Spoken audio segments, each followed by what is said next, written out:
శ్రీ కొణిదల పవన్ కళ్యాణ్.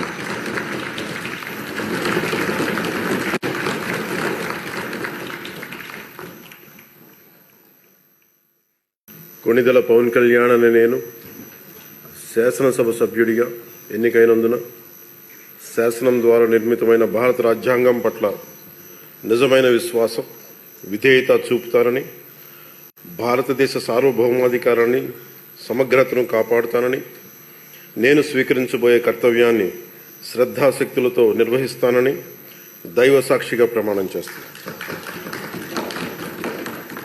ఆంధ్రప్రదేశ్ శాసనసభ సభ్యుడైన కొణిదల్ పవన్ కళ్యాణ్ అనే నేను సభా నియమాలకు కట్టుబడి ఉంటానని, వాటిని అనుసరిస్తానని, సభా మర్యాదలను పాటిస్తానని, సాంప్రదాయాలను గౌరవిస్తానని దైవ సాక్షిగా ప్రమాణం చేస్తున్నాను.